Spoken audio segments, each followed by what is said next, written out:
हम लोग माधुर्य कादम्बिनी से पढ़ रहे हैं और ये प्रथम वृष्टि का तीसरा श्लोक कह लीजिए, तीसरा श्लोक, एक्चुअली श्लोक तो नहीं है, तीसरा पद कह लीजिए, उस सेक्शन कह लीजिए उसका, और उसमें ये दूसरा विभाग है। So we can name it as 1.3.2 like that. तो पहला आपने 1.3.1 में सुना था कि भगवान श्री कृष्ण रस स्वरूप हैं, अब यहाँ और पूरी तरह स्वतंत्र हैं। अब 3.2 में सुन रहे हैं भक्ति देवी स्वयं प्रकाशित है। आज का टॉपिक जो है वो बहुत महत्वपूर्ण है, बहुत ज़्यादा महत्वपूर्ण है। जो ना समझ में आए वो पूछ लीजिएगा, हम बिल्कुल आराम से जा रहे हैं, कोई जल्दीबाजी में नहीं ख़त्म करने की। ये एक सेक्शन बहुत ज़बरदस्त है और इस जो ना समझ में आए वो पूछ लीजिएगा।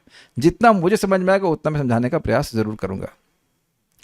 सर्वशक्तिमान भगवान की भांति उनकी स्वरूप शक्ति भक्ति भी स्वयं प्रकाश है।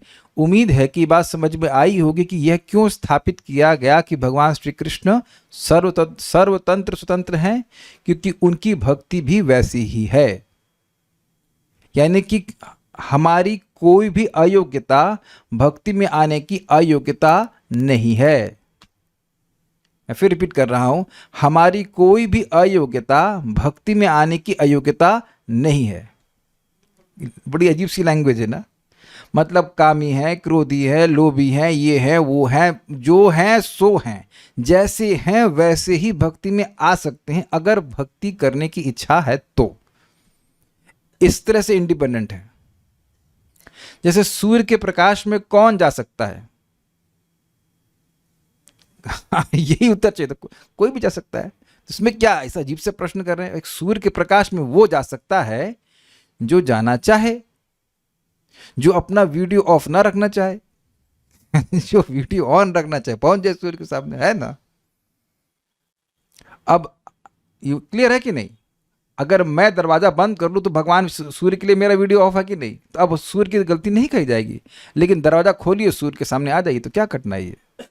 चाहे कैसा भी रोगी हो वो सूर्य के प्रकाश में आ सकता है, कैसा भी हो, कामी हो, क्रोधी हो, गाय को खाने वाला और गाय की पूजा करने वाला, दोनों ही प्रकार के लोग सूर्य के प्रकाश में आ सकते हैं कि नहीं? सूर्य का प्रकाश तो कहीं उसमें भेदभाव नहीं कर रहा है।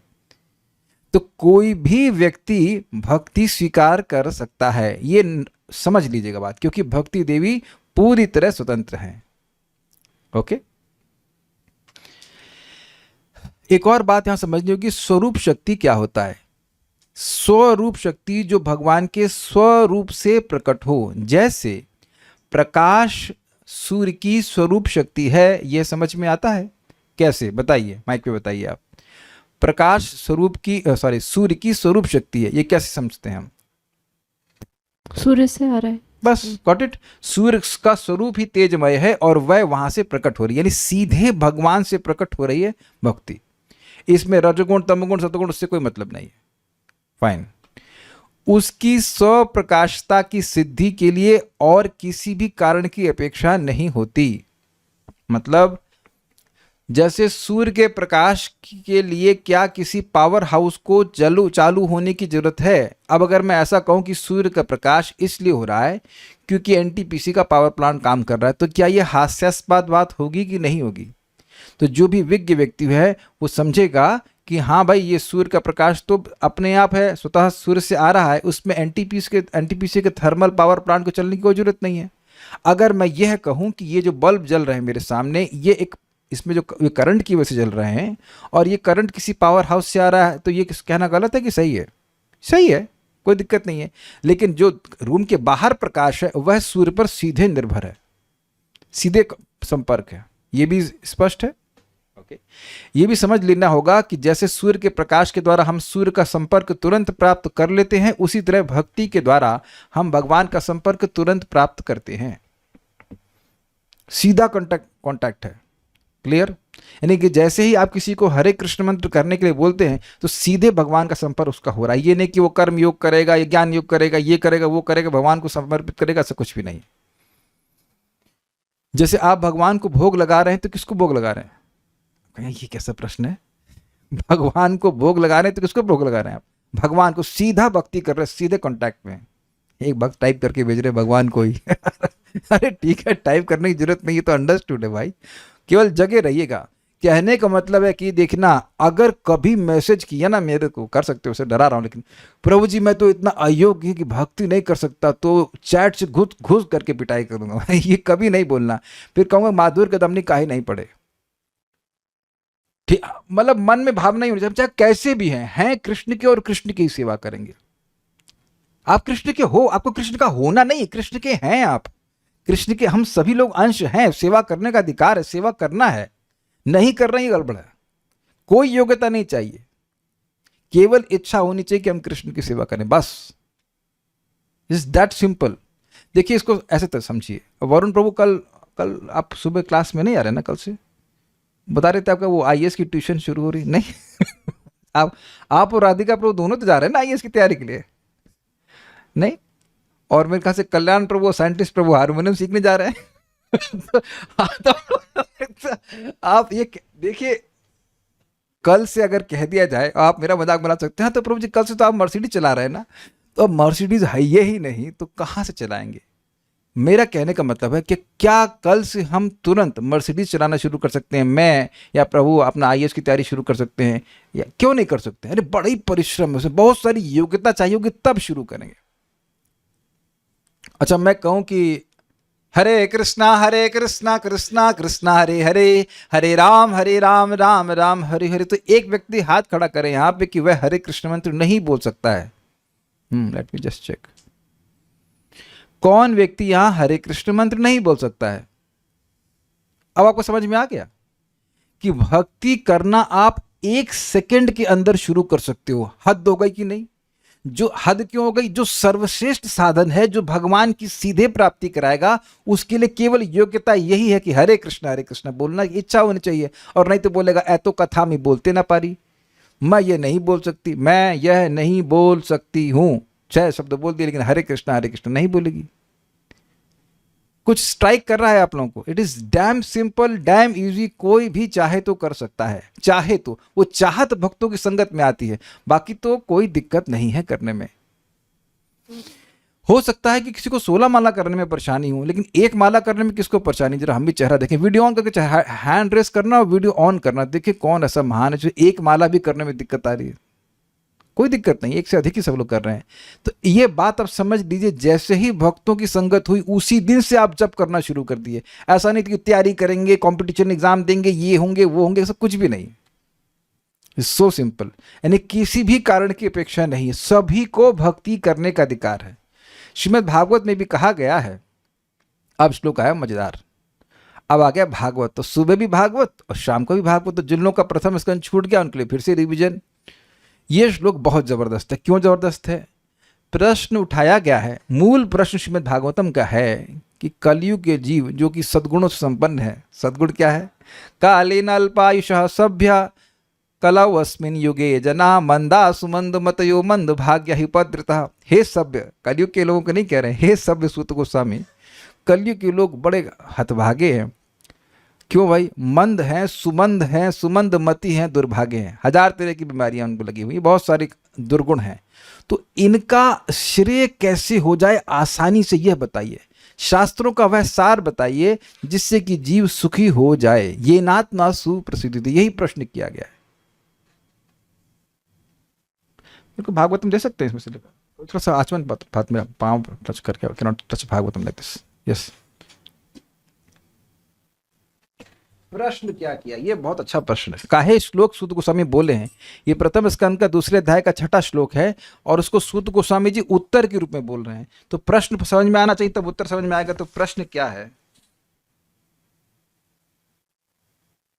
हाँ, अथ भूरिणी भूरि कर्माणि श्रोतव्यानि विभागशः अतः साधोत्तयत्सारं समुद्धृत्या मनीषया ब्रूहिणा श्रद्धानानां येनात्मा संप्रसीदति। ये है 1.1.11। इजी है याद करना, 1 1 1 1 1 या इजी 1 1 1 1 1 4 हुआ ना, 1 1 1 1 4 4 1 1 1 1 4 बार। अब याद कर सकते हैं, 4 इक्के चारों इक्के। ये प्रश्न 4 इक्के वाला है। कह रहे हैं कि भाई शास्त्रों का वह सार बताइए कि जिससे जीव को मजा आ जाए। सम्यक प्रसिद्धति, मतलब सम्यक मतलब असीमित सुख मिल जाए।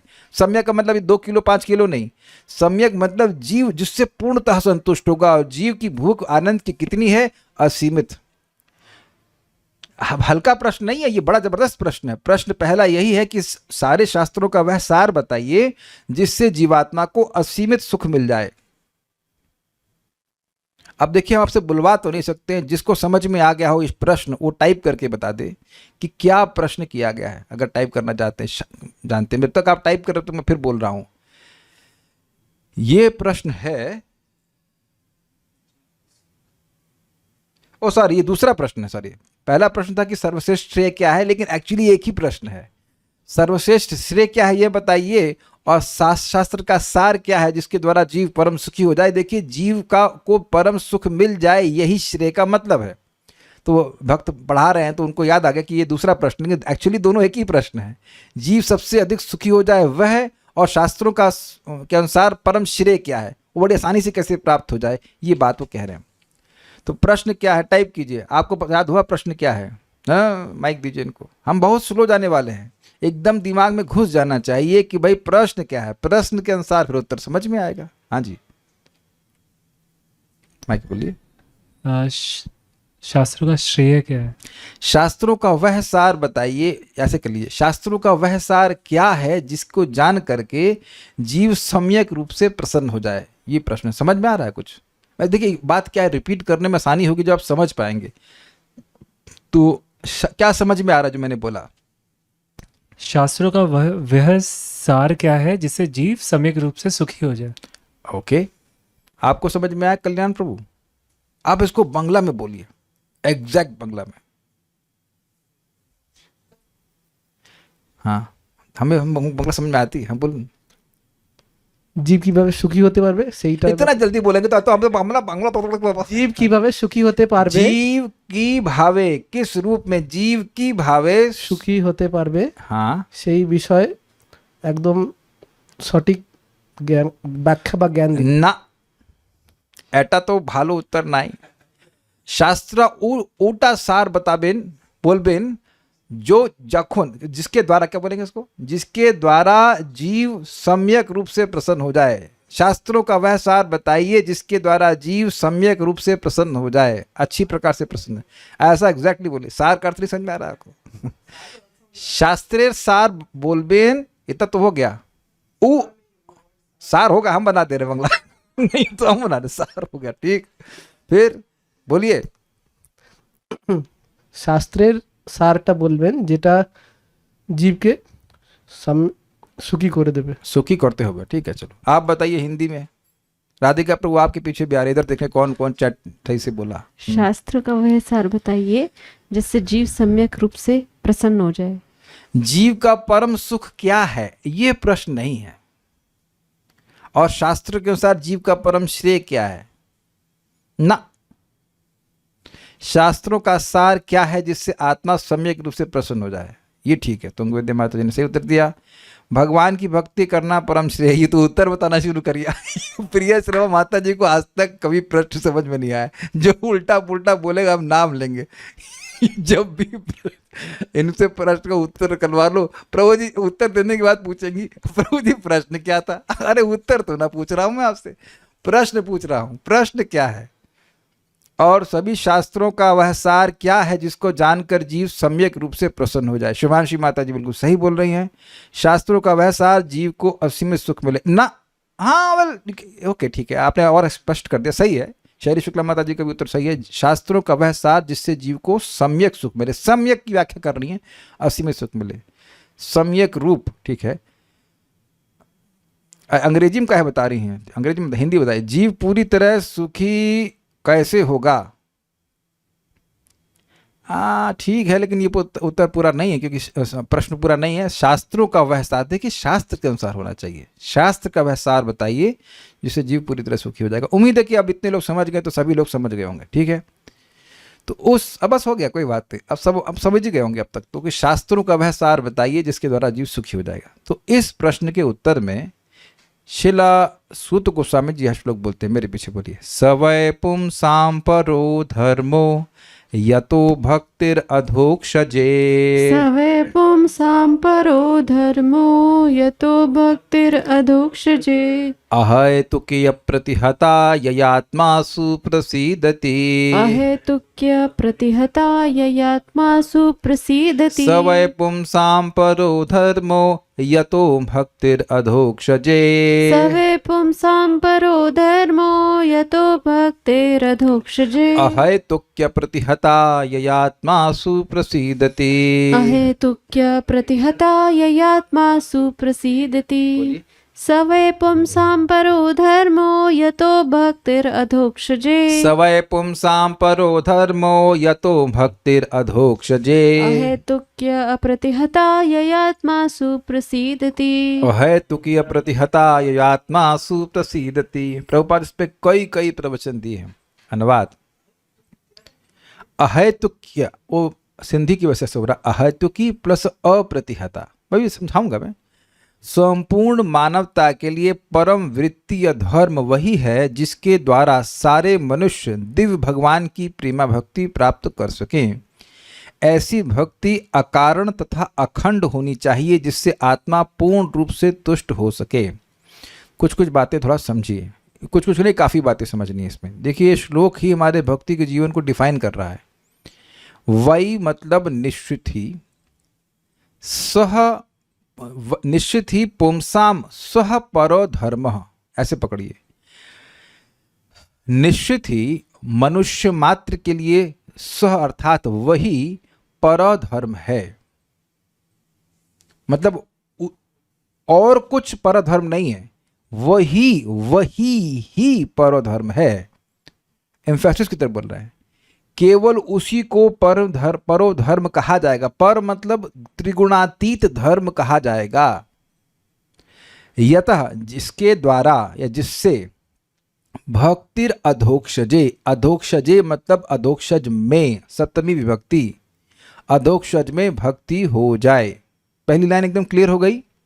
सभी मनुष्यों के लिए वही पर धर्म है जिससे भगवान में भक्ति हो जाए। कौन भगवान? अधोक्षज।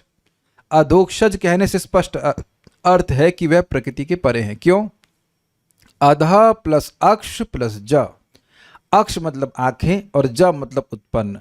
अक्ष ज का मतलब हो गया आंखों से उत्पन्न जो ज्ञान है, और उपलक्षण से आंख, नाक, कान, जो भी ज्ञानेंद्रियां हैं वह कुछ ज्ञान उत्पन्न कर रही हैं। स्वीकार्य है? आप लोग अनुभव कर रहे हैं कि इस समय कुछ आवाज हो रही है, तो ज्ञान आप लोग की ज्ञानेंद्रियां पकड़ रही हैं। तो कर्म यानी कि कर्ण इंद्रिय पकड़ रही है। आंख से कुछ देख रहे हैं, तो कान, आंख, नाक, कान, आंख, नाक, कान, जो भी ज्ञानेंद्रियां हैं वह कुछ ज्ञान प्रकट करती हैं, कुछ ज्ञान सप्लाई हमें करती हैं, इनपुट दे रही हैं। तो उस ज्ञान से जो भगवान परे हैं, कैसे? जो भी ज्ञान इंद्रियां प्रकट कर रही हैं वह भगवान से अध अर्थात नीचे रह जाता है।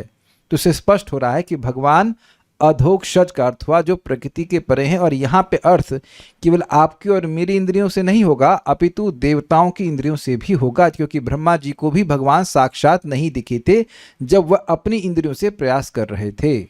जब भगवान उनकी तपस्या से प्रसन्न हुए तब भगवान ने अपने आप को उनको प्रकट किया। ये क्लियर हो गया पहले। यानी अधोक्षज शब्द भगवान विष्णु, भगवान कृष्ण के लिए ही है, और कोई भी देवता अधोक्षज नहीं कहलाता है, ब्रह्मा हो या कोई भी हो। क्लियर हो गया है? अब उस भक्ति का वर्णन कर रहे हैं। वो भक्ति कैसी होनी चाहिए? अहेतुकी। उसमें कोई इंद्रिय तृप्ति की इच्छा नहीं होनी चाहिए, मोक्ष का हेतु नहीं होना चाहिए, केवल भगवान को प्रसन्न करने की इच्छा होनी चाहिए। ये एक अर्थ है श्लोक का। और क्योंकि ये अहेतुकी है इसलिए ये अप्रतिहत रहेगी। अहेतुकी है इसलिए अप्रतिहत रहेगी, क्योंकि इसका कोई भौतिक हेतु नहीं है, किसी कारण के लिए नहीं कर रहे। जैसे इस जगत में देखा जाता है कि कोई व्यक्ति किसी हेतु के कारण किसी की पूजा करता है, तो वो जब हेतु सिद्ध हो जाता है, मान लीजिए कोई संतान के लिए कोई यज्ञ कर रहा है, तो जब संतान प्राप्ति हो गई तब भी वो यज्ञ करता हुआ रहेगा। आप दुकान पे कुछ सामान लेने जाते हैं तो सामान मिल गया, उसके बाद भी दुकान पे खड़े रहते हैं, वो भी कहें क्यों खड़े हो वाई। ये ऐसे ही हम भगवान के पास जाते हैं दुकानदारी करने के लिए। आप में से कितने लोग ऐसा सोचेंगे? कितना अजीब से लगा, भाई भगवान के पास क्यों जाना है? अच्छा वो कुछ बिजनेस में कमी आ रही, चलो चलो चलो भगवान जी की आरती करके आते हैं। क्या ऐसे आप लोग कर रहे हैं आरती? क्या ऐसे जब कर रहे हैं? सुख में, दुख में, हानि में, लाभ में भक्त लोग तो भगवान की भक्ति करते ही रहते हैं ना। ये बात थोड़ा समझिए, और बहुत गंभीर है कि अगर आप किसी भी भक्त को देख रहे हैं, हानि, सिद्धि में, असिद्धि में, लाभ या हानि, किसी भी तरह से हर परिस्थिति में हर दिन वह भगवान की भक्ति कर रहा है, तो वह अहेतु की भक्ति ही कर रहा है। स्वीकार है या विरोध है? आप हेतु जोड़िए, कौन कौन से हेतु? स्त्री का हेतु हो सकता है, धन का हेतु हो सकता है, जन का हेतु हो सकता है। मुख्य रूप से भौतिक चीजों के लिए तो ये 3 है। उसके बाद मोक्ष। तो जो ये सभी चीजें नहीं चाह रहा है, लगा पड़ा है भक्ति में, मुक्ति हो या ना हो, भगवान की भक्ति में लगा पड़ा है, लगी पड़ी है, तो क्या वो अहेतु की भक्ति कर रहा है? Yes yes. इन वस्तुओं के लिए नहीं कर रहा, कि वस्तुएं प्राप्त होने के बाद भी भक्ति कर रहा है। देखिए मैं फिर रिपीट कर रहा हूं, अगर हेतु लेके भक्ति कर रहे होते तो वो हेतु मिल जाने पर, वो कारण की प्राप्ति हो जाने पर भक्ति बंद कर देते, और फिर वो वो प्रतिहत हो जाती। Is it okay? अच्छा, इसका एक और अर्थ है। अहेतुकी का मतलब है कि यह जो भक्ति है ये वर्णाश्रम पर निर्भर नहीं करती, कि कोई ब्राह्मण है तभी भक्ति कर पाएगा, या कोई वैश्य है तो नहीं कर सकता है, स्त्री है तो नहीं कर सकती है, ऐसा कुछ भी नहीं है। जैसे स्त्रियों को वैदिक मंत्र की दीक्षाओं में अधिकार नहीं दिया गया है। स्त्री शूद्र द्विज बंधु नाम त्रयी न श्रुति गोचरा, इनको वेद पढ़ने का अधिकार नहीं है, लेकिन क्या उनको भक्ति करने का भी अधिकार नहीं है? तो आप समझ गए कि क्योंकि इस प्रकार का कोई हेतु नहीं है कि ये ब्राह्मण है इसलिए भक्ति करेगा, इसलिए भी अप्रतिहत है। ये भी क्लियर हो गया? ओके। और जब ये निरंतर, अगर ऐसी अहेतु की अवस्था को व्यक्ति प्राप्त कर लेता है तो वो निरंतर भक्ति करता रहता है। तो निरंतर भक्ति करता रहेगा तो निरंतर भगवान की स्वरूप शक्ति, भगवान की अंतरंगा शक्ति, आह्लादनी शक्ति के संपर्क में रहेगा। इससे या आत्मा सुप्रसिद्धि, इस कारण से ऐसी भक्ति के कारण आत्मा का मतलब मन, आत्मा का मतलब देह, आत्मा का मतलब आत्मा, बड़ा ही प्रसन्न हो जाता है। एक और भी अर्थ है जिसके द्वारा परमात्मा बहुत अधिक प्रसन्न हो जाते हैं। अब क्योंकि भगवान अधिक प्रसन्न हो जा रहे हैं तो फिर जीवात्मा भी प्रसन्न हो जा रहा है। अब देख रहे हैं कि एक श्लोक के कितने सारे डायमेंशंस निकल रहे हैं। उम्मीद है कि आप समझ पा रहे होंगे। अब हम इसको एक और तरह से समझाएंगे, जिस अर्थ को लेकर चक्रवर्ती पाद आगे बढ़े हैं। अहेतुकी का मतलब ने लिया है कि भक्ति का हेतु केवल भक्ति है, भक्ति का हेतु और कोई कर्म नहीं है। कि कोई कहे कि मैं शुभ कर्म किया हूं, इसकी वजह से भक्ति को प्राप्त किया हूं या भक्ति किया हूं, ये गलत है। अन्य अभिलाषता शून्यम नहीं प्रभु। अहेतु का अर्थ बोलना है कि जिसका कोई जिस भक्ति को प्राप्त कराने का केवल भक्ति ही हेतु है और कोई हेतु नहीं है।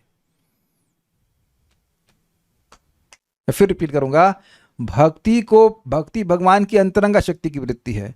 तो कोई भी भौतिक कर्म, चाहे शुभ हो अशुभ हो, चाहे कुछ भी हो, वो सब गुणों के अंतर्गत हैं। तो वह ऐसी वस्तु के कारण नहीं हो सकते हैं जो कि दिव्य हो। जैसे मैं कहूं कि कोई व्यक्ति इस जगत में क्या भगवान का कारण हो सकता है? क्या भगवान किसी भौतिक व्यक्ति के द्वारा प्रकट हो सकते हैं? तो आप क्या उत्तर देंगे? अरे क्या बकवास कर रहे हैं, ऐसे कैसे हो सकता है?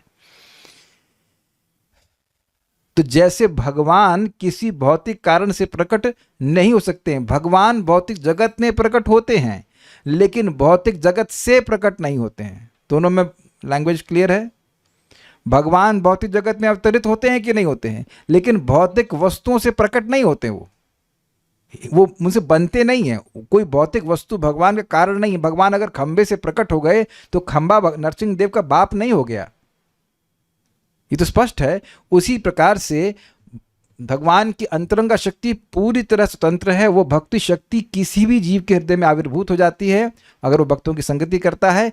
उसका कारण उस भक्ति का उस साधक के हृदय में प्रकट होने का कोई भौतिक कारण नहीं है। आप ये नहीं कह सकते हो कि मैंने कोई कंबल बांटे हैं या मैंने किसी को भोजन कराया है तो इसकी वजह से भक्ति प्राप्त हो गई। भक्तों को प्रसाद ग्रहण कराना ये भक्ति है। Be clear about it. Ekadashi का व्रत करना ये भक्ति है। लेकिन कोई यज्ञ दान तपस्या और कोई हो जो वैदिक कर्मकांड में आती है, वह करके आपको भक्ति प्राप्त हुई है, अगर आप ऐसा सोचते हो, मतलब कोई सोचता है, तो वह बिल्कुल गलत है।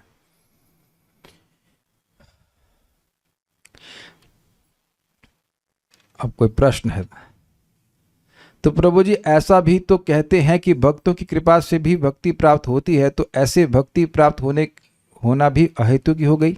इसके तो भी आगे डिस्कशन होगा कि भाई जब भक्ति का हेतु है ही नहीं तो भक्ति कैसे मिल रही है? लोगों को भक्ति तो मिल ही रही है, तो भक्ति का हेतु क्या है? अभी हम ये स्थापित कर रहे हैं कि भक्ति का कोई भौतिक हेतु नहीं है। ये क्लियर हो गया? एक बात ध्यान दीजिएगा, जब कोई भौतिक हेतु नहीं है तो कोई भौतिक अयोग्यता भी किसी को भक्ति में आने के लिए अयोग्य नहीं बना सकती। जब कोई भी भौतिक योग्यता व्यक्ति को भक्ति में नहीं ला सकती, तो कोई भी भौतिक अयोग्यता भी व्यक्ति को भक्ति में आने से रोक नहीं सकती। जैसे मैं कहूं कि हवाई जहाज ऊपर से उड़ रहा है, तो ना तो कोई हवाई जहाज को जो नीचे चलने वाले ट्रक हैं जो कुछ भी, ना तो कोई उसको ठेल रहे हैं और ना ही कोई उसको रोक सकते हैं। अब तो उदाहरण समझ में आ गया? कुछ पूछना चाहते हैं? ये कुछ समझ में आ रहा है आपको? अगर ऊपर से हवाई जहाज चल रहा है तो नीचे का ट्रैफिक क्या उसको रोक सकता है? और कहीं नहीं थोड़ा धीरे चल रहा है तो धक्का लगाए जो जल्दी चलेगा, नहीं, ऐसा भी तो नहीं होता है। यहां जमीन पे जो चल रहे हैं वो सब स्वाभाविक सी बात है कि वो ट्रैफिक पर निर्भर करते हैं। ट्रैफिक नहीं होगा तो तेज चलेंगे, और ट्रैफिक अगर है तो धीरे चलेंगे। नहीं, हवाई जहाज तो अपनी स्पीड से चलता है और बहुत तेज चलता है। नहीं तो अजामिल जैसे व्यक्ति को वैकुंठ जाने की योग्यता कैसे प्राप्त हो सकती है? उसने कौन से शुभ कर्म किए थे? कुछ भी नहीं। हाँ बोलिए। हरे कृष्ण। प्रभु जी, क्या कहते हैं, भक्ति जो है, भक्ति का कोई हेतु नहीं है, अहेतु कोई हेतु नहीं है। जैसे मान लिया कि सत्संग करना, कथा सुनना या नाम जप करना से ही भक्ति मिलेगी, ऐसा। हाँ, लेकिन क्या इसके साथ साथ भगवान की भगवत स्वरूप समझकर किसी जीव की सेवा, गाय की सेवा से भी भक्ति प्राप्त हो सकती है? भगवान का स्वरूप अगर किसी को समझ रहे हैं तो ये ज्ञान कहाँ से मिला? गाय भगवान का स्वरूप है, ये कहाँ से मालूम चलेगा आपको? ये तो साधु लोग बताए ना कि पैदा होते ही मालूम चल गया। तो भक्ति तो पहले से है ना, तब तो आप गाय को भगवान का स्वरूप समझ रहे हैं, किसी जीव को भगवान का अंश समझ रहे हैं, तो ये तो बहुत हाई वाली भक्ति हो गई। नहीं तो ऑलरेडी भक्ति की हाई स्टेज हो गई। इसीलिए मैं समझाने का प्रयास कर रहा हूं कि आप कहीं भक्ति के कारणों को भौतिक कारण ना समझ लें। आप किसी जीव को भगवान का अंश समझ रहे हैं, तो ये तो गीता सुनकर समझ रहे हैं, तो गीता सुनना तो भक्ति हुई ना। मैं वहां की बात कर रहा हूं जब कुछ भक्ति का संपर्क नहीं है, तब कैसे भक्ति प्राप्त होगी? भाई इस जीवन में तो ऐसा भी अनुभव है ना कि हम लोग को कुछ भी भक्ति प्राप्त नहीं थी, तो वहां तो आप किसी सब जीव को भगवान का अंश नहीं देख रहे थे। हो सकता है कि परोपकार की भावना की वजह से व्यक्ति जीवों की सहायता करे, लेकिन जब यही नहीं पता है कि भगवान कौन है, तो जीवों को भगवान के अंश के रूप में आप कैसे देख सकते हो?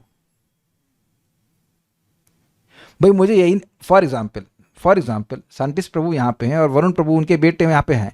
अब मान लीजिए, मुझे से जहाँ तक मैं समझ रहा हूँ, मुझे याद नहीं, जब लोग दोनों लोग क्लास में आते थे शुरुआत में, तो पहले दिन से तो नहीं मालूम था कि आप दोनों मतलब इनके बेटे हैं, ऐसा इज इट नॉट? तो मैं कैसे सोच सकता हूं कि वरुण प्रभु इनके बेटे हैं जब मैं इनको जानता ही नहीं? तो कैसे जानूंगा ये सब बात? तो ये तो आप भक्ति में आने के बाद देखने का प्रयास कर रहे हो कि कोई जीव भगवान का अंश, वो तो बहुत अच्छी बात है, वो तो भक्ति है। लेकिन इतना बात आप लोग, सारी बातों की 100 बात की एक बात यह है कि भक्ति का कोई भौतिक कारण नहीं है, इसीलिए अप्रतिहत है। अप्रतिहत समझ में आ रहा है ना? अब इस बात पर परम पूज्य वृंदावन चंद्र महाराज से मेरे सामने ही मधुश्रेष्ठ प्रभु पूछे कि महाराज जी, जब भक्ति अहेतु की है, अप्रतिहत है, तो हम बीमार पड़ने पर भक्ति क्यों नहीं कर पाते? लेकिन ये गलत अंडरस्टैंडिंग है। यहाँ यह नहीं कहा जा रहा है कि आपका शरीर रोगी है तो भक्ति करने में दिक्कत आएगी या नहीं आएगी, वो सब नहीं कहा जा रहा है। भक्ति का स्वरूप ये कि आप अपनी इंद्रियों से करते हैं। तो अगर शरीर में कुछ कठिनाई आएगी तो वो कठिनाई आ रही है, इसका मतलब यह तो नहीं कि आप भक्ति के लिए अयोग्य हो गए हैं। कुछ समझ रहे ना बात मेरी? अगर हम में से किसी व्यक्ति को बुखार आ गया तो क्या कभी कोई व्यक्ति कहेगा कि वो भक्ति के लिए अयोग्य हो गया? उसकी भक्ति संपादित करने में दिक्कत आ सकती है, और उसमें भी एक विशेष प्रकार की भक्ति संपादित करने में दिक्कत आ सकती है। जैसे कि मान लीजिए गले में खराश हो जाए तो अब जप करने में दिक्कत आ सकती है, लेकिन स्मरण तो फिर भी भगवान का किया ही जा सकता है। बीमार व्यक्ति भी किसी ना किसी का स्मरण तो कर रहा है ना। अगर वो यह स्मरण कर रहा है कि देखो मैं कितना बीमार हूं, मैं भगवान की सेवा नहीं कर पा रहा हूं, तो क्या वह भगवान का विस्मरण कर रहा है? कितना अच्छा होता कि मैं स्वस्थ हो जाता, भगवान की सेवा करता। आप लोगों के संग कभी ऐसा हुआ है कि आप 3-4 दिन के लिए बीमार पड़ गए हों और ये विचार आए हों? इफ अगर किसी को ऐसा हुआ है अभी तक, वैसे तो सब लोग चिन्मय देह लेके आए हैं, मैं नहीं लग रहा कि कोई यहाँ कोई बीमार पड़ता है, ना कोई मैं चाहता हूँ बीमार पड़े, लेकिन आप समझ सकते हैं कि जब हम ऐसी अवस्था में होते हैं, जब भक्ति नहीं कर पा रहे, तब भी एस्पिरेशन तो रहती है ना कि काश हम जल्दी से ठीक हो जाए, भगवान की भक्ति करें। ओके, तो यहाँ अहेतु की अप्रतिहता का अर्थ यह नहीं बताया जा रहा है कि आप बीमार पड़ गए तो आप भक्ति नहीं कर पाए, कुछ एक विशेष प्रकार की भक्ति नहीं कर पाए तब आप भक्ति आपकी रुक गई, ऐसा कुछ भी नहीं है। तो अहेतु की का अर्थ सबको समझ में आ रहा है। एक अर्थ है कि भाई इसमें कोई वर्णाश्रम की योग्यता नहीं है, और दूसरा अर्थ है कि भाई भक्ति का हेतु भक्ति ही है। ठीक है, भक्ति और किसी कारण से उत्पन्न नहीं होगी। तो कोई कहे कि भागवत में रुचि नहीं है, तो भागवत नहीं सुनने से भागवत में रुचि नहीं आ जाएगी। भागवत सुनेंगे तो भागवत में रुचि आएगी। नाम जप कर रहे हैं, नाम में रुचि नहीं है, तब क्या करें? जप करें। यानी कि भक्ति का हेतु है भक्त्या संजातया भक्त्या, भक्ति से ही भक्ति बढ़ती है, तो भक्ति ही अभिधेय है। ओके, हमसे वैसे रहा नहीं जा रहा, मतलब ये बात समझाने के लिए बड़ी इंपॉर्टेंट बात है। देखिए, हर भक्त यहाँ पे, अब मैं अज्यूम कर रहा हूँ, किसी न किसी कठिनाई या अनर्थ से जूझ रहा है। हाथ खड़ा करने की जरूरत नहीं, मुझे पता है। तो वह अनर्थ क्यों है? क्योंकि भक्ति की मैं एक विशेष स्टेज पे हूं, जिस स्टेज पर साधक को उस अनर्थ से जूझना होता है। मैं समझा पा रहा हूं? This is a very wonderful point if you can catch. यद्यपि बातें थोड़ी आगे की हैं, लेकिन यहां बोल दे रहा हूं कि हम अगर किसी स्टेज पर हैं, जैसे मान लीजिए जप कर रहा है, अब मन नहीं लग रहा है, तो उसके हृदय का जो संदूषण है वो इस अवस्था पर है, जिसकी वजह से उस समय उसका मन वैसे नहीं लगेगा जितना कि उस व्यक्ति का लगेगा जिसकी भक्ति बढ़ी हुई है। ये समझ में आई बात? तो साधक को, हम भक्तों को देखना चाहिए कि ये मेरे हृदय की एक स्टेज है, मेरी भक्ति की स्टेज है। तो अब मैं यहां तक भी कैसे पहुंचा हूं भक्ति करके? पहले की कुछ कठिनाइयों से तो ऊपर उठ गया, अब भक्ति ही करके मेरी जैसे जैसे भक्ति बढ़ती जाएगी, अपने आप ये संदूषण समाप्त होते चले जाएंगे। I have to just move on with bhakti. जो भी अनर्थ हैं उनको नष्ट करने का एकमात्र तरीका क्या है? भगवान की भक्ति। मेरे अनर्थ से युक्त होने के कारण मैं भक्ति के लिए अयोग्य हो जाता हूं, है ना? हाँ, हर जगह हाँ हाँ सुन भी रहे, हाँ हाँ बोले जा रहे, हाँ हाँ हाँ। इनको लोग सोच रहे हैं कि जो सोच रहे मैं वैसा ही बोलूंगा। नहीं, क्या मेरे हृदय में अनर्थ हैं तो मैं भक्ति करने के लिए अयोग्य हो गया? नहीं। और जब अनर्थ हैं तो परेशान करेंगे ही, वो परेशान करेंगे, लेकिन भक्ति करते जाएंगे, भक्ति करते जाएंगे, तो भक्ति देवी जैसे बढ़ती जाएंगी वो अपने आप ही उस अनर्थ को नष्ट कर देंगी। यू टेक शेल्टर ऑफ भक्ति देवी। भगवान की भक्ति का, भगवान की शरण लेना चाहिए। सिंपल शब्दों में, बिल्कुल सिंपल शब्दों में, भगवान आपको करना है जो करना है, मैं कुछ कर ही नहीं सकता। इट्स नॉट कि मैं कुछ कर सकता हूं, मैं कुछ भी नहीं कर सकता, ये स्वीकार करना होगा। हम अगर कर सकते हैं तो आपकी भक्ति कर सकते हैं। अब वो भक्ति देवी आप हम पर कृपा कीजिए, नहीं तो मेरे पास कोई योग्यता नहीं है कि अपने में कोई किसी भी प्रकार की योग्यता जागृत कर सकूं। ये बात साधना करते हुए समझ में आ जाएगी आपको। जितने भी अनर्थ हटे हैं उसके लिए आपने कुछ नहीं किया है, बस आपने ये किया है कि हरे कृष्णा कृष्णा कृष्णा हरे हरे, हरे राम राम राम हरे हरे। भगवान का नाम जप किया है, भगवान की कथा सुनी, प्रसाद किया, बाकी सारा काम उन्होंने ही किया है, हमने कुछ नहीं किया। जब आज तक आपने कुछ नहीं किया तो आगे क्या करने वाले हैं? जब आज तक मैंने कुछ नहीं किया है तो आगे क्या करोगे? कुछ भी नहीं करोगे। इतना करना है कि बस अब दवा खाते रहिए, नाम उच्चारण करती रहिए बस, और शांति से बैठी रहिए। मतलब शांति का मतलब उद्विग्न मत होइए। उछलने से भी गाड़ी उतनी स्पीड पे चलेगी और नहीं उछलने से भी गाड़ी उतनी स्पीड पे चलेगी। धैर्य से भक्ति करते रहिए। Is it okay? तो वापस पॉइंट पे आ रहे हैं, अर्थात अधोक्षज भगवत भक्ति बिना किसी कारण के ही स्वयं उदित हुआ करती है। ये इस श्लोक का मतलब है। लेकिन बड़ी मजेदार बात है, इससे लगेगा कि भक्ति के लिए कुछ करना ही नहीं पड़ेगा अपने आप ही उग जाएगी। जैसे यहाँ पे जगत में जगह जगह कुछ जंगली पेड़ उग जाते हैं, ऐसे उग जाएगी, ऐसा नहीं है, ऐसा नहीं है। अन्यत्र श्रीमद् भागवत में और भी कहा गया है, यदृच्छया मत कथा दौ जात श्रद्धस्तु यह पुमान न निर्वर्ण नातिशक्तो भक्ति योगस्य सिद्धिदा। बहुत जबरदस्त श्लोक है, श्रीमद् भागवत 11:20-8। क्या इसका अनुवाद है? भक्ति योग का वही अधिकारी है जो न तो अधिक विरक्त है और न संसार के प्रति अति आसक्त है, विशेषतः जिसमें स्वच्छंद स्वरूपा मेरी भक्ति की कृपा से मेरी लीला कथा में सदा उत्पन्न हो गई है। अर्थात मेरी स्वरूप शक्ति भक्ति की कृपा से ही मेरी लीला कथा आदि में रुचि उत्पन्न होती है। ये थोड़ा समझिए मतलब क्या है। यदृच्छया मत कथादौ, मेरी कथा आदि में, कथा में, नाम में, भगवान की सेवा में, जात श्रद्धास्तु यह पुमान, जो कोई जिस किसी मनुष्य को श्रद्धा उत्पन्न हो गई है। श्रद्धा कैसे उत्पन्न हो गई है? यदृच्छया मतलब स्वाभाविक रूप से, स्वतंत्र रूप से। वैसे कथा में रुचि तो भक्त संग से ही प्राप्त होती है, लेकिन यदृच्छा कहने का मतलब है कि किसी भौतिक पुण्य के कारण भगवान की कथा में रुचि नहीं होती है। तो यदृच्छा के द्वारा भी यहां स्थापित किया जा रहा है कि भगवान की भक्ति इंडिपेंडेंट है। Is it okay? यदृच्छा मत कथादौ जात श्रद्धस्तु यह पुमान, जिस भी मनुष्य में मेरी कथा के प्रति श्रद्धा या रुचि जागृत हो गई। यहाँ पे 90 लोग मुझे दिख रहे हैं और बाकी यहाँ 90, 91, 92, 93, 94, 95, 96, ऑलमोस्ट 100 लोग तो यहाँ दिख ही रहे हैं जिन सबको यह अधिकार प्राप्त है। आप सभी का भक्ति योग में अधिकार प्राप्त है। मैं डबल काउंटिंग नहीं कर रहा हूँ। मान लीजिए कोई 2 लोग भी साथ सुन रहे हैं तो ठीक है, हम उसको एक मान के चल रहे हैं। अच्छा, ये एक बात बता दीजिए, किसकी यहाँ पर कथा में श्रद्धा नहीं है? कितना अजीब सा प्रश्न है श्रद्धा नहीं होती तो आते क्यों? तो ये सबको क्लियर हो गया, टिक मार्क कर लीजिए। यहाँ तक योग्यता मिल गई ना? श्रद्धा है ना सबको? ठीक है। अच्छा, ना निर्वण्णो ना अतिशक्तो, जो बहुत ज्यादा एकदम विरक्त भी नहीं है। अब विरक्त का मतलब क्या हुआ?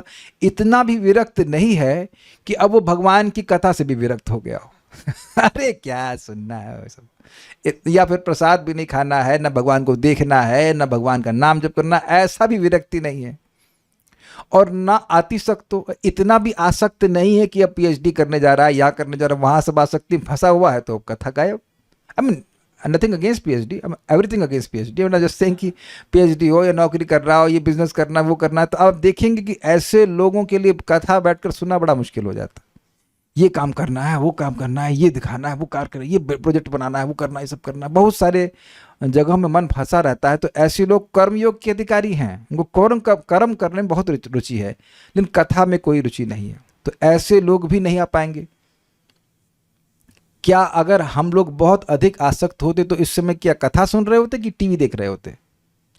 टीवी देख रहे होते, स्वाभाविक सी बात है। तो इतने भी आसक्त नहीं है कि भगवान का कथा सुनने के लिए समय भी ना हो, मतलब और इतने भी विरक्त नहीं है कि अब बिल्कुल, अब अगर कढ़ी चावल बने तो उसमें बिल्कुल अच्छा नहीं लग रहा है, बिल्कुल मतलब विरक्त, कुछ मतलब नहीं है। It's very amazing. भौतिक आसक्तियां भी हैं लेकिन इतनी नहीं कि कथा ना सुन पाए, और विरक्ति है लेकिन इतने भी विरक्त नहीं कि कथा से भी विरक्त हो जाए। मिडिल पाथ कुछ क्लियर दिख गया आपको? कितने लोगों को अच्छा खाना अच्छा नहीं लगता है? कई बार प्रश्न किया है, जो 1-2 लोग तो हाथ खड़ा कीजिए भाई। Okay, got it. कितने लोग फूडी नहीं हैं? और दूसरा प्रश्न किया है ये दूसरा, तो आप समझ गए, अच्छा खाना सबको अच्छा लगता है, तो कौन इतना विरक्त है भाई कि खाना ही ना अच्छा लगता हो? भगवान को अर्पण कर दीजिए, प्रसाद पाइए। क्लियर? तो अब मजेदार बात क्या है, भक्ति योग अस्य सिद्धिदा, ऐसे व्यक्ति को भक्ति योग सिद्धि प्रदान करता है। आप लोग ये देख रहे हैं मजेदार बात कि भागवत का ये श्लोक है, भगवान ने बोला है उद्धव जी को, और हम सब लोग इसकी तीनों योग्यताओं में टिक मार्क कर लिए हैं। काश इस श्लोक को आप समझ जाएं। जल्दी से बताइए इनमें से कौन सी योग्यता आप में नहीं है? जिस भी इंसान की, पहला लाइन बोल रही, जिस भी इंसान की किसी भी तरह मेरी कथा में रुचि प्राप्त हो गई, रुचि मतलब श्रद्धा हो गई है, वही अच्छी बात है, अच्छा बोल रहा है, सही बोल रहा है। यदृच्छा मतलब स्वतंत्र रूप से, किसी भौतिक कर्म से नहीं होता है। तो ये गुण किस में नहीं है? तो ये तो आप लोग झूठ नहीं बोलेंगे कि नहीं है, श्रद्धा तो है ही। तो ये तो नहीं कह सकते कि श्रद्धा नहीं है श्रद्धा, ठीक है। वेदवाद नहीं, चलिए बहुत देर से आपको परेशान नहीं किया, माइक लीजिए। अरे थोड़ा सा प्लीज, ज्यादा नहीं बोलेंगे, माइक पे आपको एनकरेज कर रहे हैं। आप बहुत विरक्त हैं। बोलो। हाँ, बहुत विरक्त हैं। नहीं, विरक्त हैं। ना निर्वर्ण, जो बहुत अधिक विरक्त नहीं है। तो आप अधिक विरक्त नहीं हैं कि हैं? बोलिए, माइक पे बताइए। बोलिए कि मैं बहुत अधिक विरक्त हूं, या बोल दीजिए कि मैं बहुत विरक्त नहीं हूं। दोनों में से कौन सा ऑप्शन करेक्ट सेलेक्ट करेंगे आप? बहुत विरक्त नहीं है। बहुत विरक्त नहीं, ठीक है, अच्छा। बहुत अधिक आसक्त हैं? नहीं, तो बहुत अधिक आसक्त भी नहीं है। तो वेदवादिनी तो तीनों क्वालिटी में पास हो गई हैं। अच्छा, ज्योति कश्यप माता जी, आप बहुत विरक्त हैं? नहीं। बहुत आसक्त हैं? नहीं। सलोनी गुप्ता माता जी, कहीं सब माता जी को बोलते हैं, रुकिए। उद्धव दास जी महाराज, आप बहुत आसक्त हैं? ऐसा कैसे बोल दिया? नहीं। बहुत विरक्त हैं? नहीं। कथा में श्रद्धा है? हाँ। तो एक भी पॉइंट पे तो आप लोग फेल नहीं मार रहे हैं, तो लास्ट वाली लाइन में कैसे फेल मारोगे? भक्ति योगो अस्य सिद्धिदा, ऐसे व्यक्ति को भक्ति योग सिद्धि प्रदान करता है। कौन बोल रहा है? भगवान श्री कृष्ण बोल रहे हैं, उद्धव जी को बोल रहे हैं। यानी कि यहां उपस्थित एक भी भक्त अनर्थों से परेशान हो सकता है, लेकिन हार नहीं सकता अगर वो खुद हार ना मान ले। मैं समझा पाया? कैसा भी काम क्रोध कुछ भी हो, कितना भी हम उससे वो परेशान जरूर हो सकता है, ये सत्य बात है, लेकिन हार नहीं सकता। ये तीनों गुणों को पकड़ के चलना है भाई। दूसरे गुण तो बड़ा इजी है, निर्भक्त, आसक्त नहीं है और बहुत विरक्त भी नहीं है, लेकिन पहला जो गुण है कथा में श्रद्धा। मैंने तुंगी विद्या माता जी को बोला था इस श्लोक इंक्लूड करने के लिए। 3-25 भक्तों की संगत में आकर मेरी जो बात है वो समझ में आती है, वो हृदय के लिए और कान के लिए रसायन के लिए तरह कार्य करती है। और जो व्यक्ति इस प्रकार से कथा का सेवन करता है तो उसके लिए 3 चीज़ होती हैं, श्रद्धा होती है, भाव भक्ति रति प्राप्त होती है, और प्रेमा भक्ति प्राप्त होती है। तो नाम जप के साथ साथ ये दूसरा एक बहुत बड़ा प्रबल साधन है, भक्तों की संगति में आकर भगवान के बारे में सुनना। इससे आती है श्रद्धा। हम पहले वो सारे कार्ड्स ओपन कर रहे हैं। कहाँ से श्रद्धा आती है? वैष्णवों की संगत में भगवान की बात सुनने से श्रद्धा आती है। आप समझ गए ना कि श्रद्धा आ गई, जिससे श्रद्धा आएगी उससे श्रद्धा बढ़ती जाएगी, कुछ नहीं रोक सकता। चाहे कुछ भी हो जाए जीवन में, आपको भक्ति में आगे बढ़ने से कोई नहीं रोक सकता, अगर भगवान की कथा में श्रद्धा है। और आप सबको है, इस बात को वैल्यू कीजिए। आपको पास वह शक्ति है, अमोघ शक्ति हमको भगवान की कृपा से प्राप्त हो गई है, जिसको माया की कोई शक्ति नहीं हरा सकती। और वो क्या है? कथा में श्रद्धा। इसको पुष्ट करते जाना चाहिए। This can not be destroyed by maya. ये तो मरने के बाद भी नष्ट नहीं होगा। पूर्वाभ्यास से फिर भगवान भक्ति में लेके आएंगे। तो इस जीवन में भक्ति करते रहिए। प्रतिदिन माया का प्रभाव कुछ ना कुछ होता है, कभी छोड़ देती, कभी कुछ होता है, लेकिन हर दिन हमने भक्ति करनी है। हर दिन ऐसे कार्य को करना है जिससे हमारी श्रद्धा बढ़ जाए, क्योंकि ऐसे व्यक्ति को भक्ति योग सिद्धि प्रदान करता है। भक्ति देवी सिद्धि प्रदान करती है। इस पूरे सेक्शन को पढ़ा के रखूँगा। फिर इसी बात को बोल रहे हैं, भक्ति की निरपेक्षता को बता रहे हैं, मतलब भक्ति किस प्रकार से स्वतंत्र है, ये समझाने के लिए एक और श्लोक बोलते हैं इसी अध्याय का। मैं श्लोक को एंड में लूंगा, प्रश्न को एंड में लूंगा। अस्मिन् लोके वर्तमानः स्वधर्मस्थो नगः शुचिः ज्ञानम विशुद्धमाप्नोति मद्भक्तिं वा यदृच्छया। जो व्यक्ति अपने नियत कर्म में दृढ़ रहता है, जो पापमय कार्यों से मुक्त रहता है और भौतिक कल्मश से रहित रहता है, वह इसी जीवन में या तो दिव्य ज्ञान प्राप्त करता है या मेरी स्वच्छंद भक्ति पाता है। अब एक प्रश्न होगा, ये या तो कहने का क्या जरूरत है? जो अपने नियत कर्म को कर रहा है, पाप से रहित जीवन जी रहा है, वर्णाश्रम के अनुसार चल रहा है, ठीक है, तो वह भौतिक कलमश से मुक्त होता जाता है, सत्य बात है। तो इस जीवन में वह दिव्य ज्ञान प्राप्त करता है या भक्ति प्राप्त करता है, तो या कहने का क्या मतलब है? देखिए हो क्या रहा है, जब कोई व्यक्ति वर्णाश्रम के नियमों का पालन करता है तो दो चीजें हैं, पाप से रहित रहता है और पुण्य कमाता रहता है, ये ठीक है। लेकिन ये दोनों चीजें भक्ति प्राप्त नहीं करा सकती हैं। लेकिन ग्राउंड तैयार हो जाता है कि कदाचित भगवान की कृपा से भक्तों की संगत उस व्यक्ति को मिल जाएगी तो वह भक्ति स्वीकार कर लेगा, ये बात है भाई, क्योंकि शास्त्र स्वीकार करने की उसकी प्रवृत्ति है। अब जब भक्ति के शास्त्र उसके सामने लाए जाएंगे तो वह स्वीकार कर लेगा। Does it make sense? लेकिन यह नहीं है कि उसको भक्तों की संगत वर्णाश्रम के नियमों का पालन करने से हुई। ये कुछ समझ रहे हैं भाई? जैसे मान लीजिए ग्राउंड तैयार कर दिया गया, इसका मतलब यह नहीं कि इसमें बीज डाल दिया गया है। बीज तो फार्मर अलग से डालता है ना, मतलब जो किसान है। जमीन तैयार हो गई है, पुण्यात्मा है, अच्छी बात है, लेकिन ऐसा नहीं है कि उसको भक्तों की संगत केवल और केवल पुण्य कर्म करने से मिल जाती है। उम्मीद है इसलिए मैं समझा पा रहा हूं। इसलिए कभी कभी, इसलिए बोले कभी कभी स्वतंत्र रूप से उसको मेरी भक्ति प्राप्त हो जाती है, ठीक है। अर्थात यदृच्छा यानी स्वच्छंद रूप से मेरी भक्ति प्राप्त होती, तथा यदृच्छैवो पचिता इत्यादि अनेक स्थानों पर यही कहा गया है कि भक्ति बिना किसी कारण के स्वच्छंद रूप से उदित हुआ करती है, क्योंकि यदृच्छा शब्द का अर्थ ही है स्वेच्छापूर्वक। कोश में भी यदृच्छा का अर्थ स्वैरिता या स्वेच्छा ही किया गया है। अब हम प्रश्न ले लेते हैं। प्रश्न क्या है? प्रभु जी, लोग डिमोटिवेट करते हैं, इतनी कथा सुनते हो और इतने अनर्थ हैं। उनको बोलो कि अगर नहीं सुन रहे होते तब कितने होते।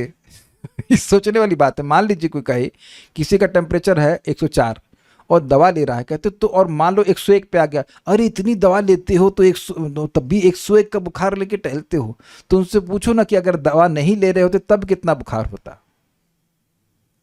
परम पूज्य वृंदावन चंद्र महाराज बड़ी सुंदर बात समझा रहे हैं, और वो कह रहे हैं कि देखिए, पूर्व संस्कार वश कोई व्यक्ति नम्र हो सकता है, उनका ऐसा स्वभाव हो सकता है कि वह अगर उन पर क्रोध प्रकाशित किया जाए, क्रोधित हो कोई व्यक्ति, तो उसका प्रत्युत्तर ना दें। आप लोग कभी ऐसे लोगों से मिले हैं जो बहुत शांत स्वभाव के होते हैं, उनको गुस्सा करे कुछ करे वो जवाब नहीं देते, ठीक है। लेकिन वह जरूरी नहीं है कि भक्ति में भी रुचि रखते हों। ओके, वेदवादी माइक लीजिए।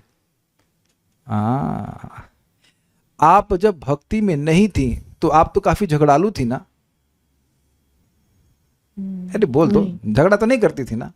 तो झगड़ा नहीं करती थी तो आप नाम जब तो करती होंगी इस वजह से।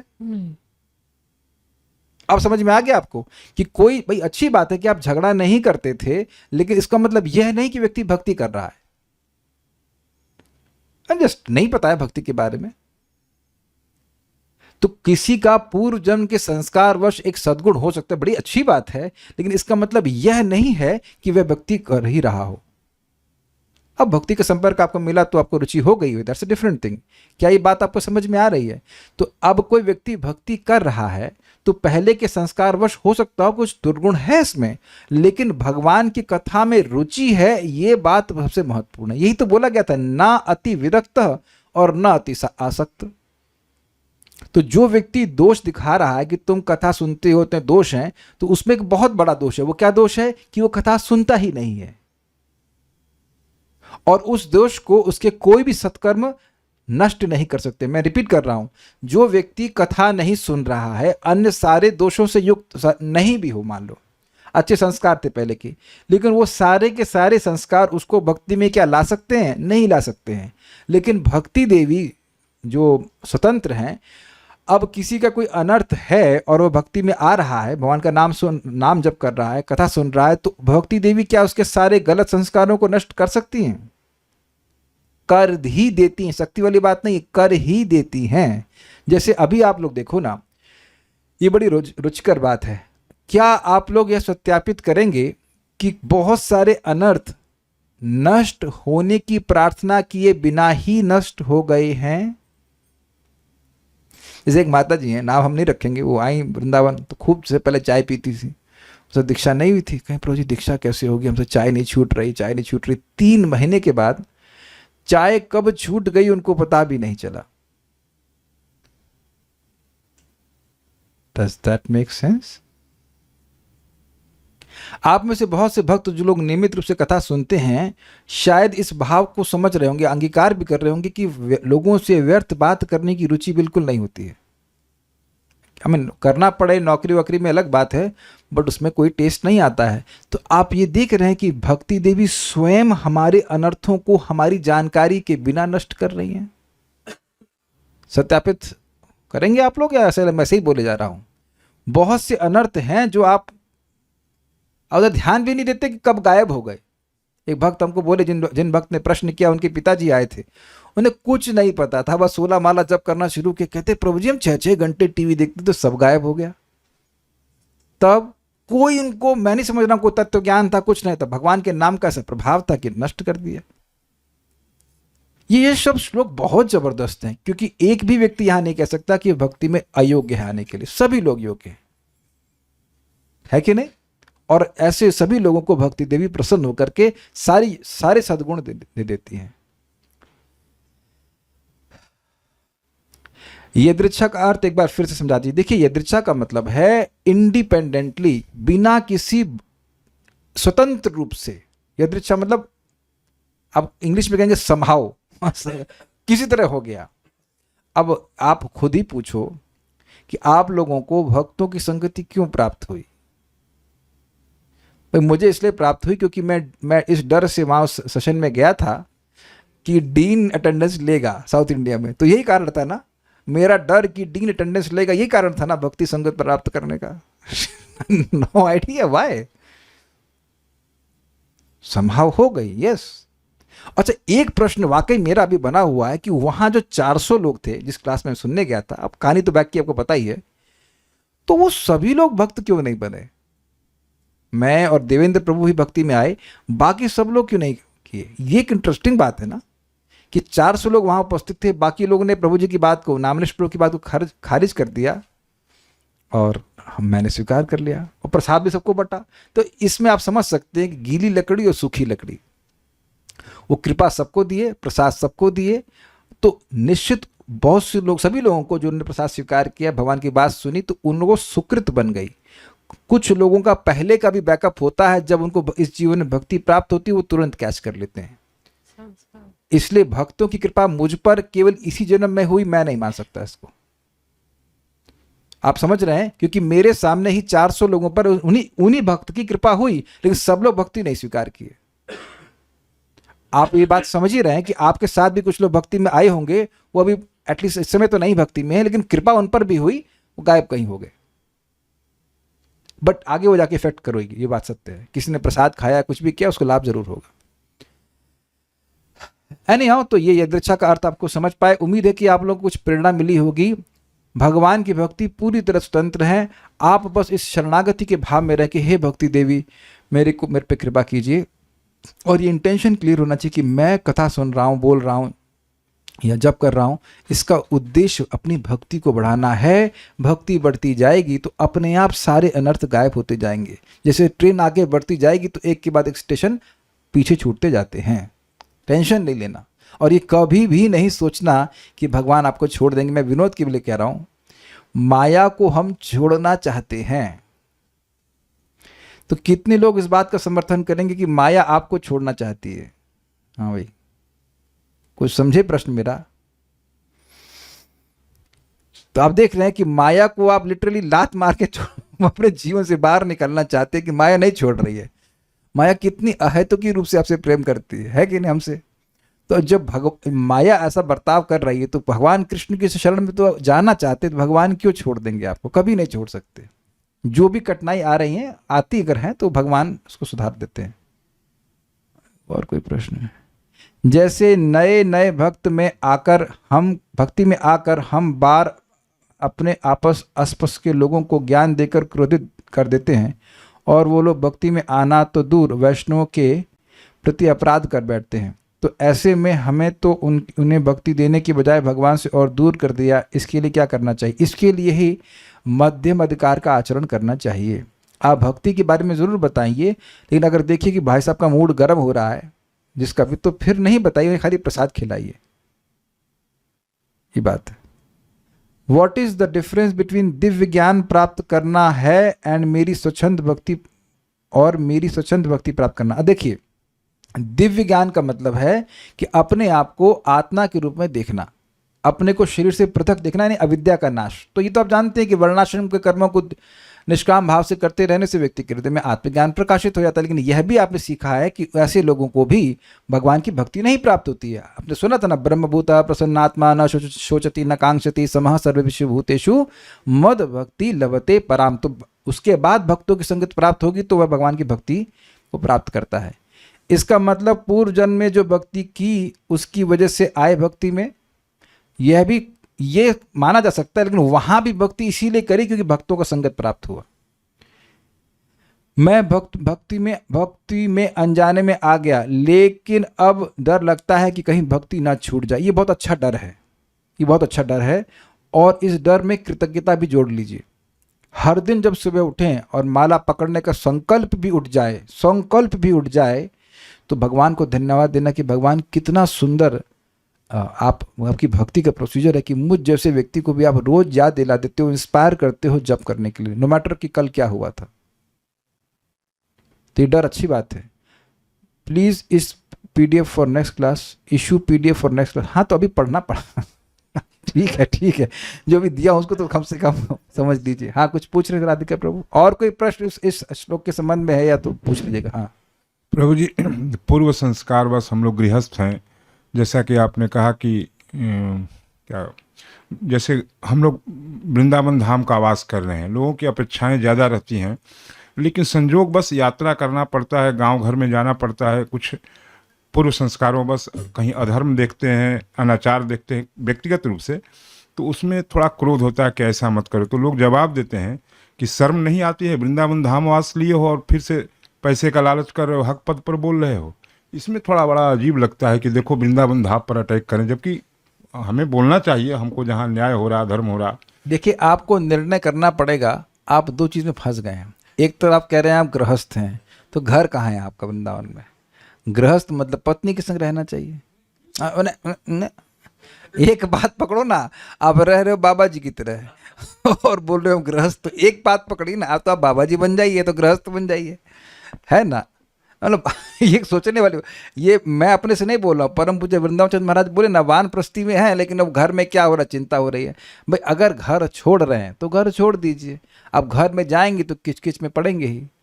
आप सोचो कीचड़ में जाएंगे और आपको हाथ में कीचड़ नहीं चिपकेगा, ऐसा क्या है? जब आप जो दुनिया चलती रहेगी, प्रपात बहुत सिंपल शब्द में कहते हैं, इस जगत का आहार, निद्रा, भय और मैथुन चलता रहेगा और भक्त लोग भगवान के पास चले जाएंगे। तो आपको विचार करना है कि कितना उसमें फंसना है। कभी कभी आंखें मूंद लेना चाहिए, उचित होता है। देखिए, बहुत सिंपल बात है।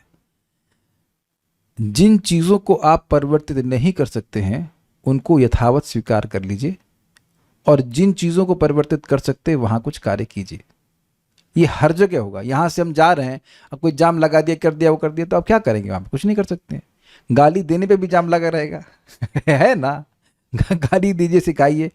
जो व्यक्ति आपकी सुनेगा नहीं, सभी भक्त लोग सुन लीजिए, जो व्यक्ति आपकी सुनेगा ही नहीं उसको सुनाना मूर्खता है। इन्हीं का प्रश्न नहीं है।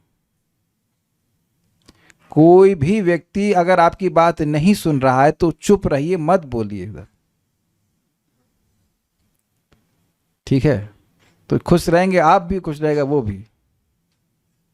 Okay, so will stop now. Shri Shri माधुर्य कादम्बिनी की जय, श्रील प्रभुपाद की जय, निताय गौर प्रेमानंदे।